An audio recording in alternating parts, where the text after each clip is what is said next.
Well, I see it's summertime. It's July in our instructional novel, the vintage cookbook here. We're in chapter 15. And, well, another picnic is at hand, which is exciting. But first, I want to make sure that you're staying hydrated because this is summer for us here too. And, well, guess what I made? I went ahead just now and made the iced tea that Bettina recommended in the previous chapter. So she said that her favorite is to have black and green teas together. And she says she serves it with lemon and with mint. So here we go.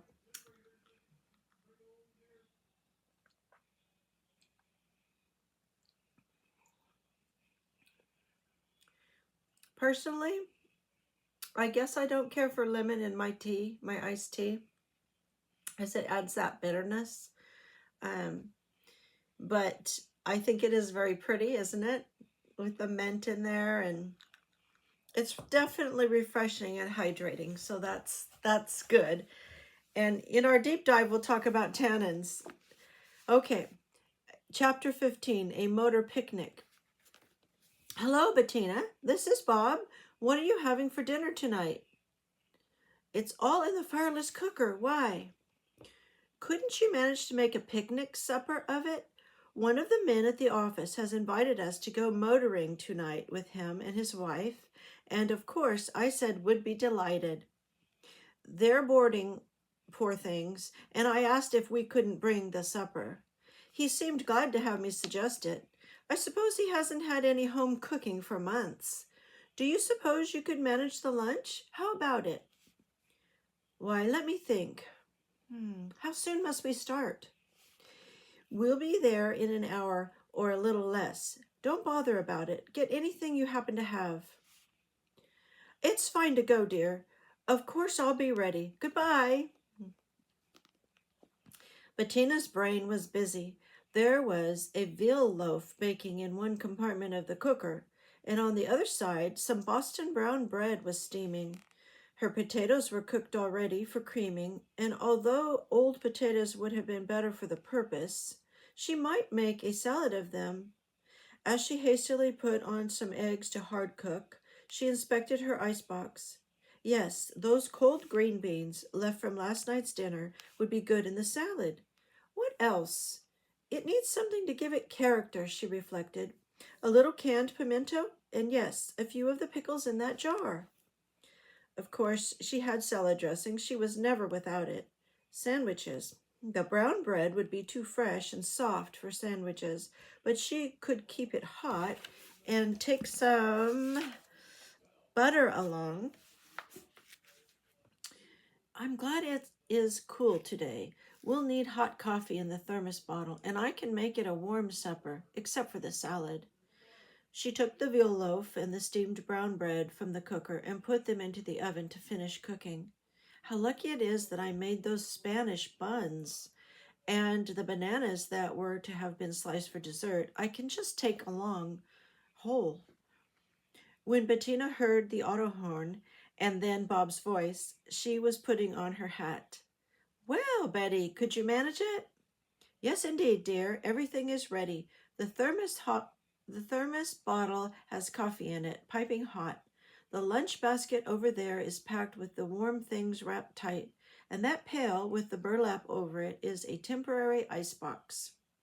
It holds a piece of ice, and beside it is the cream for the coffee and the potato salad. It is cool today, but I thought it best to pack them that way.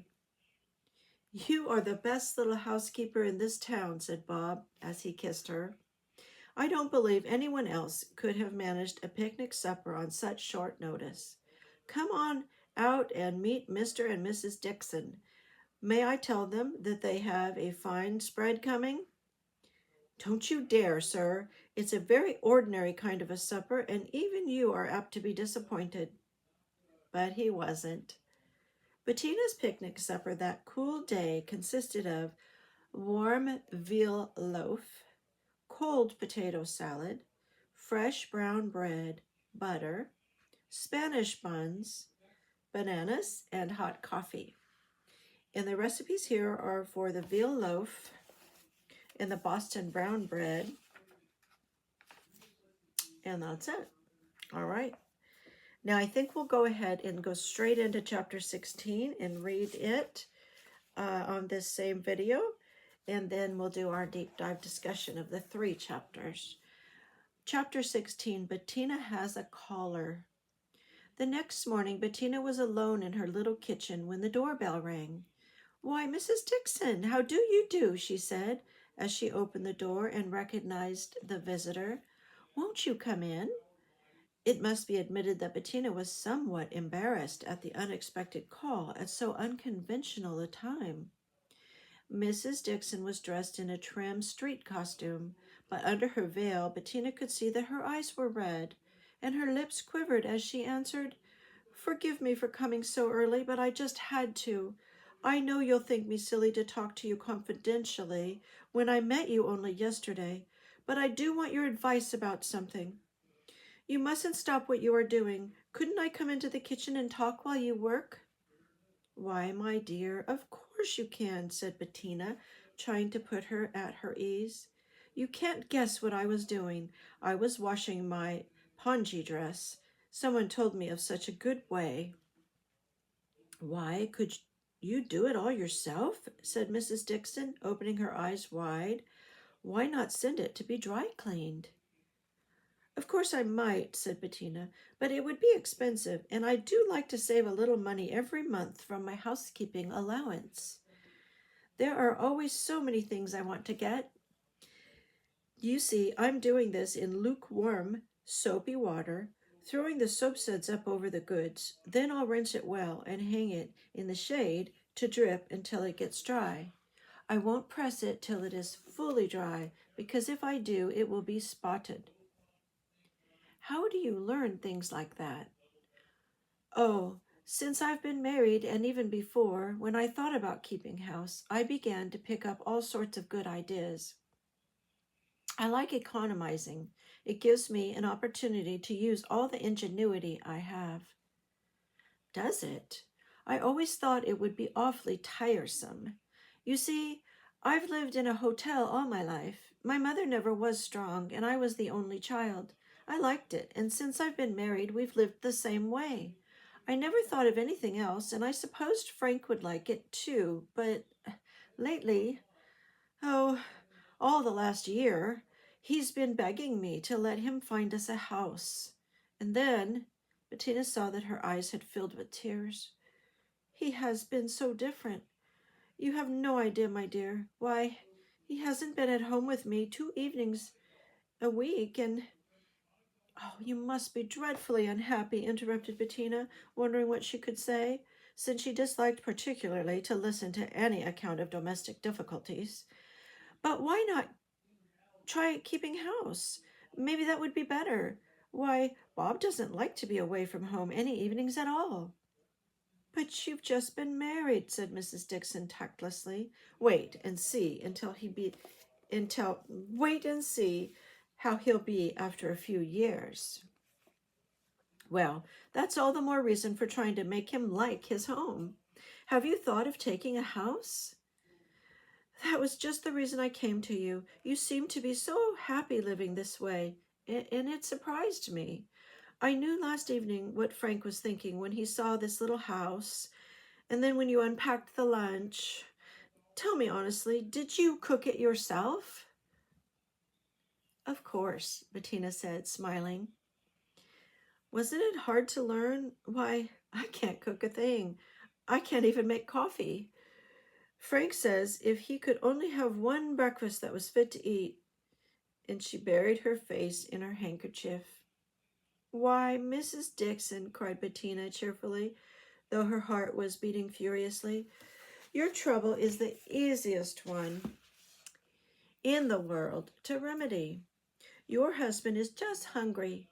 That's all. I'll tell you, we'll make this a little secret between us and have such fun over it. You do just as I tell you for 1 month, and I'll guarantee that Frank will be at home every single minute that he can." "Do you suppose I can learn?" I'll show you every single thing. We'll slip out this very day and look for a little house to surprise Frank, and I'll teach you to cook by easy stages." "Oh, will you?" smiled Mrs. Dixon, showing an adorable dimple in her round cheek. "You don't know how much better I feel already. When can we begin?" "Right now, with coffee. Real, sure enough coffee that will make Frank's eyes stick out." "Have you a percolator?" "No, but I can get one." "It isn't necessary at all. I'll tell you how to do it without, and then using one will be perfectly simple." So, Bettina's recipes: coffee and Twin Mountain muffins. And that's it for chapter 16. And please join me for our discussion. We'll be discussing chapters 14, 15, and 16. Hi, so let's talk about chapters 15 and 16. So, another picnic, and this one was impromptu. Bob has a coworker named Mr. Dixon. They work in an office together in some capacity, and Mr. and Mrs. Dixon have a car. So Bob was going to ask Bettina if she would go on a picnic. And so he called her up and said, "Would you be able to bring the food if we drive by and pick you up?" And she said yes, of course, because she tends to agree with Bob with whatever he's asked her, and then she finds a way to please him and to do it. So that's what happened here. She considered what she already had uh,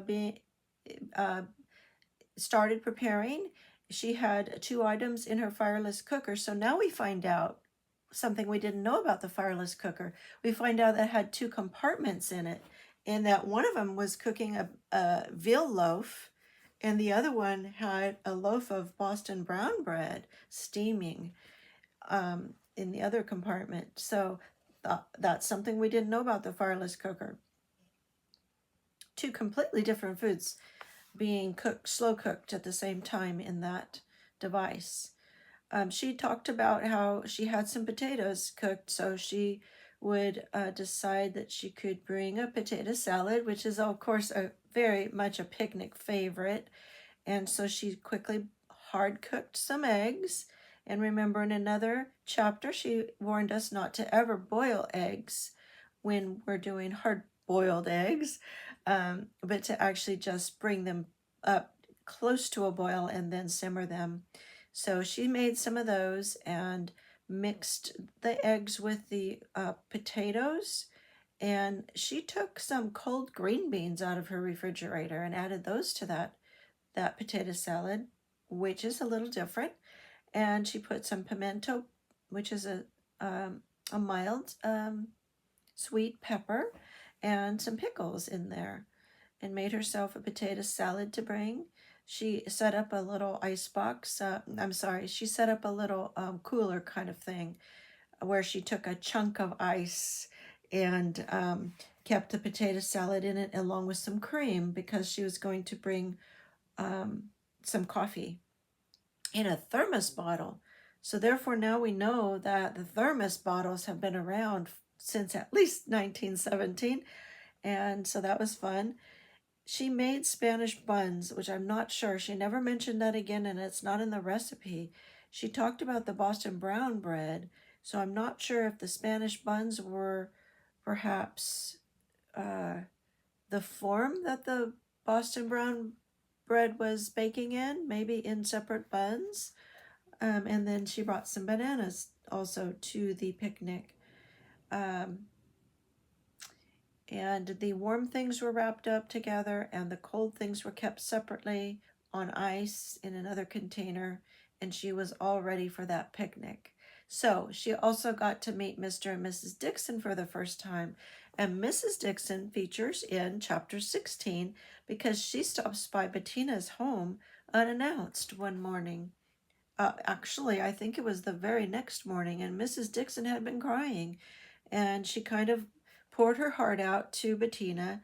And Bettina is a can-do person, and she's someone who takes action, and she brought Mrs. Dixon around to thinking about what they could do about her problem. Mrs. Dixon observed that Bettina was hand washing a dress, and Mrs. Dixon would have taken that same dress to a dry cleaner if it were hers. But Bettina says that this is one way that she's economizing or saving money. And I wanted to talk to you about the term opportunity cost, which I learned about when I was studying economics. And opportunity cost is a concept of you have a limited amount of money and it buys certain things, right? And what you buy, once you spend some money on something, that money that you spent on that item is no longer available for you to purchase the other items that you could have bought with it. So that is the opportunity cost. The loss of buying the other item is the opportunity cost, because now you don't have that opportunity to buy that item because you chose to buy something else. So this is on Bettina's mind all the time as a homemaker.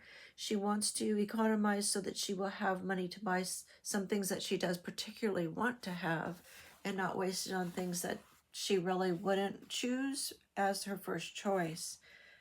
Something to keep in mind, because sometimes we just spend carelessly, thoughtlessly, and then we don't have the money to spend on something that we actually would love to have, right? So we can learn from her in this area. Now, the Dixons have an interesting living arrangement, at least from our perspective. And Mrs. Dixon said that she grew up living in a hotel with her mother, and she was an only child, and that she's always lived in a hotel. So when she got married, her and her husband began living in a hotel as well. And that means that they don't have a practice of eating at home. They eat in the restaurant at the hotel. And her husband is getting more and more dissatisfied with this arrangement. And he's asked that they look for a house of their own. And I think that is because of Bob's enthusiasm for the things that his wife can do from her kitchen and the way that she serves him. And so Mr. Dixon feels he's missing out on something about family life and home life by living in a hotel. So Bettina is going to guide Mrs. Dixon in learning homemaking skills and cooking particularly. And they're also going to go and kind of do some house hunting together. Now, I wanted to just point out one thing, which is a little different than what we do today. Today we have Kleenex, and it's paper, and it comes in a box, and that's what we use. Back in the day, they didn't have such disposable things at their ready use. And so Mrs. Dixon had her handkerchief with her, which all ladies did carry a handkerchief in their purses. And this is one from my grandmother, so it does probably not date back as far as 1917, but it might date back to the 1940s perhaps. And this is one of the lovely handkerchiefs that my grandmother had. And this is the old-fashioned form of Kleenex. How about that? And I'll show you some others. And hopefully you will enjoy looking at these, as I know I just love them. They're really lovely, aren't they?